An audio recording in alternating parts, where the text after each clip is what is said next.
সকালবেলা উঠেই শুরু হয়ে গেল কাজ আর কাজ।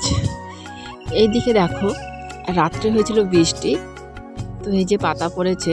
তো সন্ধ্যার আগে একবার আমি ঝাড় দিয়েছিলাম, যার জন্য বেশি একটা পাতা নেই, কিন্তু বাড়ির পিছনের দিকটাতে অনেক পাতা পড়েছে। কি বলবো, ঝড়ের পরে কিন্তু উঠোন ঝাড় দেওয়া খুবই কষ্টের বিষয়, কারণ পাতাগুলো এমনভাবে মাটির সঙ্গে লেগে থাকে, উঠতেই চায় না। তো যাই হোক, সকালবেলা উঠে এই কাজটাই আগে করে নিলাম, যেটা আমাদের সবারই করতে হয়। উঠোন ঝাড় দিয়ে দিলাম, আর ঘর ঝাড় দেওয়া তো হয়ে গেছে। তো রান্নাঘরে দেখো অনেক বাসনপত্র ছিল, তো কালকে কিছু রাত্রেই খাওয়া দাওয়ার পর বাসন মেজে রেখেছিলাম, আর কিছুটা ছিল। তো এই যে এই বাসনগুলো এখন মেজে নেব। তো বাইরে নিয়ে রাখলাম বাসনগুলো, আর এই যে এখন হচ্ছে গিয়ে ঘরটা ভালো করে ঝাড় দিয়ে নেব। ঝাড় দিয়ে তারপরে বাসনটা মাজবো। আর মা এদিকে উঠে পড়েছে এখন। তো মা এই যে ঘরটা মুছে নেবে ভালো করে, আর আমি বাকি কাজগুলো করব। তো এইদিকে দেখো, কাজ করতে করতে সকালবেলা এমন অবস্থা থাকে যে সামনে এসে একদম ঠিকঠাকভাবে কথা বলারও সময় নেই। সামনে এসে ভিডিওর সামনে কি কথা বলবো, যদি কেউ সামনাসামনিই থাকে তবু কথা বলার সময়টা হয় না। তখন শুধু মাথার মধ্যে একটাই চিন্তা ভাবনা যে কখন কাজগুলো শেষ হবে, আশিবাসী কাজ কখন শেষ হবে, কখন একটু চা করব সবাইকে, কখন চা খেতে দিব, কখন রান্না শুরু করব, এই একটা চিন্তা সব সময়ই থাকে। তো দেখো, মার ব্রাশ করা হয়ে গেছে, মুখ দেওয়া হয়ে গেছে। তো মা ঘরটা মুছে নেবে, মুছে নিয়ে তো ওইদিকে হাঁড়ি বাসনটা মেজে নিয়ে চা করবে মা। আমি স্নান করতে করতে মা ওদিকে চা করে ভাতটা বসিয়ে দেবে। তারপরে তো মা যতক্ষণ পারবে ততক্ষণ করলো, আর না পারলে তো আমি আছি, তারপরে আমি করব। তো এদিকে যেহেতু আমি বাইরের কাজগুলো করে নিই, তো সকালবেলা যদি উঠেই যদি চাই যে স্নান করে আমি ভাত বসিয়ে দিই, তাহলে সেটাও হবে। তো উঠোনটা একদম অনেকটা বড়, তো মার একদম ঝাড় দিতে অনেকটা প্রবলেম হয়ে যায়, যার জন্য আমি ঝাড়টা দিই। তো ঝাড় দিতে গেলে তারপর বাসি বাসনগুলো ধুতে হয়, জামা কাপড় ধুতে হয়, এর জন্য। আর মা যদি ভাতটা বসে দেয়, তো মা একদম ঘুম থেকে উঠে ব্রাশ করে রান্নাঘরটা মুছে নিয়ে হাঁড়ি বাসন ধুয়ে একদম রান্নাটা বসিয়ে দিতে পারে। আর আমার বললাম না, যাবতীয় কাজ থাকে, তার মধ্যে তো মেয়ের ঝামেলা তো আছেই, মেয়েকে খাওয়ানো ধোয়ানো, মেয়ের এখানেই তো আধা ঘন্টার মতো লেগে যায়, তাই না? তো যাই হোক, এদিকে দেখো তোমাদের সঙ্গে গল্প করতে করতে আমার দেখো এইদিকে একদম বাসি কাজগুলো হয়ে গেছে। এরপরে এই যে স্নান করে নিলাম, স্নান করে জামা কাপড় টুকটাক কয়েকটা ছিল ওগুলো ধুয়ে দিলাম, ধুয়ে দিয়ে এই যে দেখো বাড়ির উঠোনের মধ্যেই দেখো একটা তার আছে, তো এই তারের মধ্যে দিয়ে দেবো আমার এই যে কিছু কিছু জামা আছে এগুলো। তো মা দিকে দেখো রান্না বসিয়ে দিয়েছে, নাকি রান্না বসাবে, এই যে হ্যাঁ রান্না বসাবে। তো যাই হোক, মেয়ে এখনও ওঠেনি, কিছুক্ষণ পরেই উঠে যাবে। তো আমি তাড়াতাড়ি করে একদম জামা কাপড়গুলো দিয়ে নেব, দিয়ে শোয়ার ঘরে গিয়ে একটু সাজুগুজু তো করতে হবে, যেহেতু বউ, তাও না? বাড়ির বউরা যদি এমনি থাকে কেমন যেন পাগলির মতো লাগে, ভালো লাগে না দেখতে। তো দেখো একদম সাজুগুজু করে চলে আসলাম চা খেতে। তো বিস্কিট আর চাটা খেয়ে নেব। এইদিকে মা ভাত বসিয়ে দিয়েছে, তো এই যে ভাত প্রায় হয়ে এসেছে। তো তারপরে চা খেয়ে দেখো মেয়ে উঠে পড়েছ, যার জন্য আমি একদম বিছানাটাও তুলে নিচ্ছি, না হলে পরে আর তোলা হবে না। তুলতে তুলতে প্রায় 12টা 1টা বেজে যাবে, তার জন্য বিছানাটা ভালো করে গুছিয়ে নিচ্ছি। আর এদিকে দেখো মা ভাত রান্না হয়ে গেছে, ডাল বসিয়ে দিয়েছে। আর এদিকে মা ডাল বসিয়ে দিয়ে চলে গেছে খেতে। তো বাড়ি থেকে বেরোলে তো ক্ষেত বাড়ির সামনে, তো ক্ষেতের থেকে কয়েকটা ডাঁটা নিয়ে আসলো ডালে দেওয়ার জন্য। আর ডালের মধ্যে কিছু না দিলে ভালো লাগে না, মসুর ডালের মধ্যে কিছু একটা দিলে তবেই খেতে ভালো লাগে। আর খেতে ডাঁটাটার খুব স্বাদ। Hello friend, good morning, welcome back to my channel. তোমরা সবাই কেমন আছো? আশা করছি সবাই ভালো আছো, সুস্থ আছো। আমিও খুব ভালো আছি। চলে আসলাম নতুন একটা ব্লগ নিয়ে, তো ভিডিওটা দেখতে থেকে অবশ্যই তোমাদের ভালো লাগবে। তো দেখো সকালবেলা এই যে কাজকর্ম শেষ, আর চা খাওয়া আমাদের হয়ে গেছে। এখন মা রান্না করছে, ভাত হয়ে গেছে, ডাল বসিয়ে দিয়েছে, ডাল সিদ্ধ হয়ে গেছে। তো চলো রান্নাটা করছি, আর চলো কী কী হচ্ছে সব কিছু দেখাবো। তো এইখানে দেখো মা এই যে ডাল হয়ে গেছে, তো ডাল সোমবার দিবে। তো সোমবারের জন্য যা যা লাগে সব কিছু দিয়ে দিচ্ছে। তো সোমবারটা দিয়ে দিলে ডালটা হয়ে যাবে। আর ডালের মধ্যে যেহেতু আম দেবে, তো সোমবারের পরে আমটা দিয়ে দিবে, নাহলে বেশি নরম হয়ে যাবে আগে দিলে। তো এরপর দেখো আমি সবজির জন্য কেটে নিয়েছি কাঁচা লঙ্কা, পেঁয়াজ, আর এখানে সব কিছু মিশিয়ে একটা তরকারি, সেটা দেখতেই পারছো। বেগুন, আলু, টমেটো, আরও কয়েকটা জিনিস আছে যেগুলো আমি সবজিতে দিয়ে দিয়েছি। তো এইখানে দেখো মা রান্না শেষ, মা যতটুকু পারলো করলো। এবার চলে আসলাম আমি। এবার আমার রান্না যা যা লাগবে আমি নিয়ে নিচ্ছি। সব কিছু সামনে একদম রেডি করে নিয়ে তারপর রান্না শুরু করব। তো রান্নাটা হয়ে গেলে তারপর মনে হবে যে না কাজ একটু হালকা পাতলা হয়ে গেছে, এখন বেশি একটা চাপ নেই। তো এই সবজিটা হয়ে গেলে আমি মার জন্য টিফিন রেডি করব। টিফিন রেডি করার পর খাবারটা রেডি করব, বাড়িতে যে খেয়ে যাবে। তো যাওয়ার সময় বেশি খায় না, অল্প একটু খেয়ে যায়। তাড়াহুড়ো করে খাওয়া ভালো লাগে না। তো যাই হোক, এদিকে বরেরও খিদে পেয়েছে। কত বর বলছিল যে আমার খিদে পেয়েছে, আমাকে কিছুটা খেতে দাও। তো আমি ভাবলাম কি যে বললাম যে দেখো এখন আবার রান্নাটা করবো, নাহলে পরে আবার লেট হয়ে যাবে, তুমি একটুখানি অপেক্ষা করো, আমি মার সাথে একসাথে তোমাকে খেতে দিব। তো মা তুমি একসাথে খেয়ে সন্ধ্যায় চলে যাও, তোমাকে দিয়ে এসো, আর তারপরে আমি খাওয়া দাওয়া করবো। তো বলে ঠিক আছে। তো তার জন্য আমি তাড়াতাড়ি করে এদিকে রান্নাটাও করছি। রান্নাটা হলেই তো বুঝতে পারছো খেতে দিব। তো চলো রান্নাটা করে নিচ্ছি। তো রান্না আজকে সেরকম ভেজাল নেই, মানে খুব অল্প সবজি রান্না করব, সেরকম কোনো কিছু না।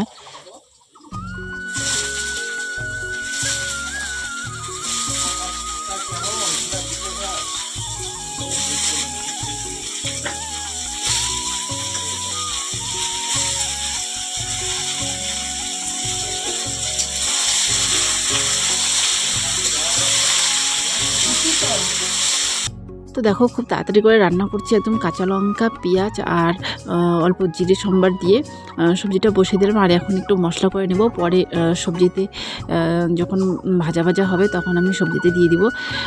তো এদিকে দেখো রান্নাটা হয়ে গেলে পরে আবার মেয়েকে খাওয়াতে হবে। এদিকে এই কাজগুলো করতে করতে মেয়ের খাওয়ার সময় হয়ে যায়। তো যাই হোক, এদিকে রান্নাটা হয়ে নিক, তারপরে যা করার করবো। তো দেখো এইদিকে গল্প করতে করতে আমার সবজিটা হয়ে গেছে কোনো রকম। তো এইদিকে মার জন্য টিফিন রেডি করে দিলাম, কলা আর শসা একটাতে, একটাতে দুটো রুটি আর অল্প সবজি। তো রুটি সবজি খেয়ে তারপরে কলা আর শসাটা খাবে। তো মা সবসময় শসাটা খেতেই হয়, শসা খাওয়াটা মার পক্ষে খুব ভালো, তার জন্য মাকে সবসময় শসা দেওয়া হয়। তো এইখানে দেখো সব কিছু আমার রান্না হয়ে গেছে। তো এদিকে রান্নাঘরটা মোটামুটি গুছিয়ে নিয়েছি, আর এখন ভালো করে থালা বাসন ধুয়ে নিয়ে এই যে ভাত রেডি করব সবার জন্য, মানে 4 জনের জন্য ভাত রেডি করব। সঙ্গে আমি তো খাবোই, তো আমারটা নিয়েই 4 জন আর কি বাবাকে খেতে দেবো। তো বাবার খাবারটাও আমি রেডি করে রাখবো, বাবা তো বাড়িতে নেই, তো বাবারটা রেডি করে আমি রেখে দেবো। তারপরে মার খাবার, বরের খাবার, আমার খাবার। তো আমারটা আমি রেডি করে রাখলেও কিন্তু এখন খাওয়া হবে না, আমার খাবার কিন্তু অনেক লেট আছে। তো যাই হোক, সবার খাবারের সঙ্গে আমার থালাটাও বেরিয়ে রাখি, একদম ভালো করে একদম রেডি করে রাখি, না হলে পরে না নিতে ভালো লাগে না, নিজে নিয়ে খেতে কেন জানি না ভালো লাগে না। তো যাই হোক, এই যে সব সবজি দিয়ে দিচ্ছি ডালের মধ্যে কি বলতে নিচ্ছিলাম বলো তো বন্ধুরা, ডালের মধ্যে নাকি বাটি যাই হোক, বলতে চেয়েছিলাম যে বাটিতে ডাল দিচ্ছি, আর তা না বলে দেখো কি বলছে। তো যাই হোক, এদিকে মা এসে পড়েছে, মা খাবারটা নিয়ে যাচ্ছে, আর আমি ডাইনিংয়ের মধ্যে জল দিয়ে রেখেছি। তো এখন মাকে ভাজি দিতে পারলাম না, তখন মা এমনিতেই থালাটা নিয়ে গেল, ডাল আর ভাত নিয়ে গেল। তো এখন এই যে মাছ ভাজে, মাছের ডিমের ভাজি আছে, তো দিব। বন্ধুরা আমার রান্না বান্না সব কিছু কমপ্লিট হয়ে গেছে। এই যে মা খেয়ে সেন্টারে চলে গেল, তো আমি খাইনি, খাবার রেডি করে রেখেছি, বাবার জন্য রেডি করে রেখেছি। বাবা একবার সকালবেলা খেয়েছিল, তো তবু ভাতটা রেডি করে রাখলাম দুপুরবেলার জন্য, কারণ কোনো সময় এমন হয় যে খেতে দিব, তো ওই সময় মেয়ে আবার খুব কান্নাকাটি করে, এই জন্য ভাতটা রেডি করে রেখেছি, যদি আসে তাহলে একদম দিয়ে দিব, তাহলেই হবে। বাবার আস্তে আস্তে প্রায় 1টা বেজে যাবে, তো এখন বাজে 11:30। তো চলো আমি মেয়ের খাবারটা আগে খাইয়ে দিই, তারপরে আমি খাবো, যেহেতু খাবারটা রেডি করে রেখেছি। আর খিদে তো পেয়েছে, যেহেতু 11:30 বাজে, তাই না, সকালবেলা খাবারটা এখনো খাওয়া নেই। খেয়েছি ওই যে চা আর বিস্কিট খেয়েছি। তো যাই হোক, ও বাবা ব্যথা লাগে বাবা, গরম, তার মধ্যে নাই একদম কারেন্ট না থাকলে তো একদম ভালো লাগে না, এত গরম। তো চলো, কতগুলো সুপারি কেটে রেখেছি, সুপারিগুলো একদম রৌদ্র নেই, একদম কি বলবো, আকাশটাও খারাপ, গরম কিন্তু রৌদ্র নেই সেরকম। আর শুকোতে দিলে একদম কড়া রৌদ্র লাগে। হ্যাঁ হ্যাঁ, ওই বিছানায় যাইতে লাগে না বাবা, এখানেই খেতে হবে, ঝামেলা করতে হবে না বাবা। তো মেয়েকে যেই খাওয়াবো ঠিক সেই সময়ে নিয়ে আসলো দুধ। তো মেয়ের খাবারের অনেকটা লেট হয়ে যাচ্ছিলো, তাই বড়মাদের বাড়ি থেকে দুধ নিয়ে এসে আমি ওকে খাবারটা খাইয়ে দিচ্ছিলাম। তারপরে দেখি যে যখন খাওয়াবো ঠিক সেই সময় দুধ নিয়ে আসলো, যেখান থেকে আমাদের রোজ দুধ দেয়, তো সেখান থেকে দুধ নিয়ে আসলো। তো যাই হোক, এখন খাবো। পাপা একটা গল্প বলবো যে, পাপা তুমি গল্প বলতে পারো? পাপা ঠাম্মি কোথায় গেছে? মেয়েকে খাওয়ানোর সময় অনেক গল্প করতে হয়, কত ধরনের কত কথা যে বলতে হয়, তা না হলে খেতেই চায় না। তো অনেক কিছু বলে মেয়েকে খাইয়ে দিচ্ছি। তো দেখো কিরকম করছে। এই যে মেয়ের খাওয়া কমপ্লিট হয়ে গেল, এখন আমি যাবো খাওয়া দাওয়া করবো। খাওয়া দাওয়া করে অনেক বাসনপত্র আছে, রান্নার পরে এই যে কড়াইটাও আছে, সব কিছু ধোয়া মোছা করতে লাগবে, অনেক সময় লাগবে। তো চলো বাবা, তুমি এখানে খেলু করো। হ্যাঁ বলে বাবা রে।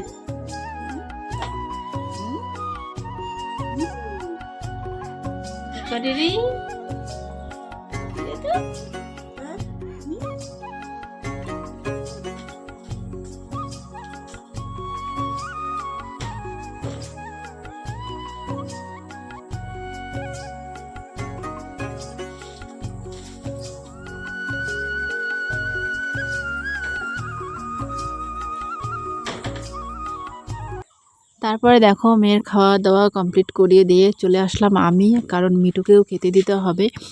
আমি মনে করো একটু লেট করে খেতে বসলেও কোনো ব্যাপার না, কিন্তু মিঠু তখন কিন্তু ভাত খাওয়ার জন্য একদম পাগল হয়ে যায়, ডাকাডাকি শুরু করে দেয়। এই দেখো কীরকম করছে, ওই যে দেখতে পাচ্ছ ওইখানটায় কিন্তু কীরকম করছে। আর এইদিকে মেয়ে খাওয়া দাওয়া করে খেলছে মাটিতে, এই যে উঠোনের মধ্যে দেখো কি কি করছে কোনো ঠিক নেই। ওইখানে আমি সুপারি রোদ্রে দিয়েছিলাম, আর ওই গামলাটার মধ্যে উঠবে বারবার, আরও যে কত কিছু করবে তার ঠিক নেই। তো মিঠু যেহেতু বারবার খেতে যাচ্ছিলো, তাই মিঠুকেই আগে ভাতটা ডাল দিয়ে মেখে ওকে দিয়ে দিলাম। আর আমরা যা খাই সব কিছু ওকে দিতে হয়। ফল তো খাবেই, তাছাড়া ফল ছাড়াও যে আমরা খাই না, ভাত, এমনকি বিস্কিট, ম্যাগি, সব কিছুই খেতে পারে, সব কিছু খেতে চায়। তো তারপরে দেখো এখানে আমার সব কিছু সবজি নিয়ে নিচ্ছি, এই যে মাছের ডিমের ভাজি, মাছ ভাজি, ডাল, সবজি। তো দেখো এখন খেয়ে নেব, খাওয়ার পরে বাকি কাজগুলো করব। তো এই দেখো খাওয়ার পরে কিন্তু একদম বসে থাকা চলবে না। এই যে খাওয়ার পরে কত বাসনপত্র থাকে, তাই না? এই বাসনপত্রগুলো আবার মাজতে হবে। এই যে কড়াইটা আছে, সবজির কড়াই, এই কড়াইটা আবার ধুয়ে রাখতে হবে। তো কড়াইটা আগে ধুয়ে রেখে তারপরে আমি বাসনগুলো মাজবো। মাঝামাঝি করতে করতে আর ইচ্ছে করে না। ইস কি অবস্থা! তো দেখো বাসন মাজার সাবানটা একদম শেষ হয়ে গেছে, যার জন্য আমি এই যে ছাই নিয়ে আসলাম। এই যে ছাই বলতে উনুনে রান্নার করে যে কয়লাটা হয়, সেই কয়লাটা একদম ভালো যেটা, ওইটা সার্ফ দিয়ে ভালো করে একসঙ্গে মিশিয়ে দিলে কিন্তু ওটার সঙ্গে ভালো করে বাসন মাজলে কিন্তু ভালো পরিষ্কার হয়। বাসন মাজার সাবানটা যে আছে না, এটার থেকেও বেশি পরিষ্কার হয়। কিন্তু এই যে নিজেদের ভালোর জন্য ওই সাবানটা ব্যবহার করলেই ভালো, বাসন মাজার যে সাবানটা। কারণ হাত একদম নোংরা হয়ে যায়, কীরকম ভালো করে ধুতে হয়। আর সাবানটা ধুলে কিন্তু হাতটাও অতটা খসখসে হয় না, তাছাড়া খারাপও হয় না। আর এটা দিয়ে ধুলে হাতটা একটু কেমন খসখসে হয়ে যায়, আর কেমন যেন হয়ে যায়, মানে শক্ত শক্ত লাগে, ভালো লাগে না। তো যাই হোক, যার যেরকম পছন্দ, তাই না? গ্রামের বাড়িতে আগে শুনতাম যে মানে এইভাবেই বাসন মাজতো, তো এখন আর কেউ মাজে না, আমরাই মাজি না। হঠাৎই যখন থাকে না তখন এটা ব্যবহার করা হয়, তাছাড়া কিন্তু হয় না। কিন্তু ব্যবহার করে দেখার পরে মনে হয় যে না, এইভাবে ব্যবহার করলে বেশি ভালো হয় আর কি। আর আমাদের যেহেতু উনুনে রান্না করা, উনুনে রান্না করলে কিন্তু শুধু বাসন মাজার সাবান আর ভালো করে মেজে নিলে কিন্তু হয় না। এর আগে কিন্তু আমাদের ভালো করে আম পাতা বা বাঁশ পাতা দিয়ে ভালো করে ছাই, মানে কয়লাটা সার্ফ আর বালি দিয়ে ভালো করে মাজতে হয়। মাজার পরে আবার সাবান দিয়ে মাজতে হয়, তাহলে বাসনটা একদম পরিষ্কার হয়, একদম কালিটা উঠে যাবে। তো যাই হোক, এটা বলার কিছু নেই, যারা গ্রামে থাকে তারা তো জানেই, তাই না? আর গ্যাসে রান্না করলে কিন্তু এরকম কালি হয় না, মানে বাসন মাজার যে সাবানটা আছে ওটা ব্যবহার করলেই কিন্তু ভালো হয়ে যায়। তো দেখো এখানে মোটরের মধ্যে যে বাসনগুলো নিয়ে তাড়াতাড়ি ধোবো সেটাও হচ্ছে না, কারণ কারেন্ট নেই। কারেন্ট না হলে মোটর চলবে কীভাবে? তার জন্য কল চেপে আগে জলটা নিয়ে নিচ্ছি ভালো করে, এই যে বড় বালতির মধ্যে নেব, বালতি না, একটা বড় গামলার মধ্যে নিয়ে নিচ্ছি, তারপরে বসে বসে বাসনগুলো ধুয়ে নেব।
বাসন মাজা হয়ে গেছে, ধোয়া হয়ে গেল। এখন দেখো চলে আসলাম রান্নাঘরে বাসন নিয়ে। তো এই যে বাসনগুলো ভালো করে গুছিয়ে রাখছি, ছোট বাসনগুলো ওই যে একটা লাল গামলা দেখতে পাচ্ছ, ওটার মধ্যে রাখবো। আর এই যে হাতা খুন্তিগুলো ওই যে ঝুড়িটার মধ্যে এইভাবে সাজিয়ে রাখবো।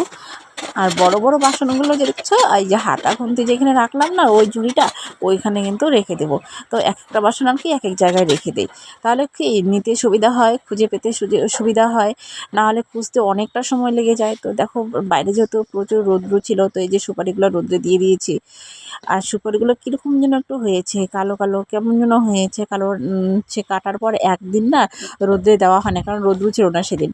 তো যাই হোক, এই যে ঘরে চলে আসলাম। আর কি বলবো, আমাদের ঘরটার অবস্থা চারদিকে শুধু কাঠ আর কাঠ।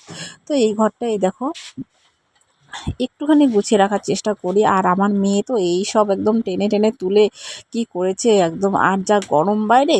তো যাই হোক, এই যে ফ্যানটা দিয়ে দিলাম, একটুখানি বসবো। বসার পরে একটু ভালো লাগবে শরীরটা, তারপরে যা করার করব।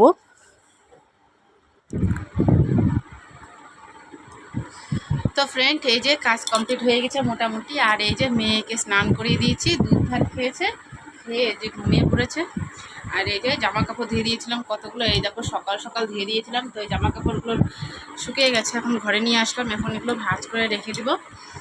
আর সেদিন বলেছিলাম আমার যে মোবাইলের স্ট্যান্ডটা ভেঙে গিয়েছে, তো বর নিয়ে এসেছে একটা নতুন, ওটার মধ্যেই ভিডিও করছি, তোমাদেরকে দেখে দিব। দেখার আর কি আছে, স্ট্যান্ড আর কি দেখবে। তো এই যে এই জামা কাপড়গুলো ভাঁজ করব। আর অনেক কাজ করতে হলো, আর মোটামুটি কাজ বাকি আছে। যাই হোক, তো চলো। তো এই যে হচ্ছে স্ট্যান্ড, এটা হচ্ছে 7 ফুট। আর ওটা তো একদম ছোট ছিল, বেশি একটা বড় ছিল না। তো এটার মধ্যে করতে খুব বেশ ভালোই সুবিধা আছে এটাতে, ভালো। আর স্ট্যান্ড ছাড়া তো ভিডিও করাই যায় না ঠিকঠাক করে। যাই হোক, তো চলো জামা কাপড়গুলো ভাঁজ করে নিচ্ছি। তো দেখো অনেক কষ্ট করে আমি ভিডিওগুলো বানাই, ব্লগগুলো তোমাদেরকে শেয়ার করি। তবুও তো ঠিকঠাক করে দিতেও পারি না, যতটুকু করি অনেক কষ্ট করে করি। কারণ বাচ্চা নিয়ে ভিডিও করা একদমই সম্ভব হয় না। আর আমাকে ভিডিও করার জন্য দেখো স্ট্যান্ডটা এনে দিয়েছে, কারণ আমার ভিডিও করতে খুব ভালো লাগে। যদি ভিউটাও হয়তো ভালো করে, তাহলে তো আরও বেশি ভালো লাগতো ভিডিও করতে, তাই না? তো যাই হোক, ভিডিওতে ভিউ আসে না, কি আর করা যাবে, হয়তো ভিডিওগুলো ভালো লাগে না কারো কাছে। কিন্তু আমি চেষ্টা করি আমার মানে যতটা ভালো দেওয়া ততটা ভালো দেওয়ার চেষ্টা করি। এরপরেও হয় না, হয়তো আমি পারবও না। তো যাই হোক, এইভাবেই কি এগিয়ে যাই, দেখা যাক কবে কি হয়। তো বন্ধুরা, ভিডিওটা এখানেই শেষ করছি। ভালো লাগলে অবশ্যই লাইক, কমেন্ট আর শেয়ার করতে ভুলো না।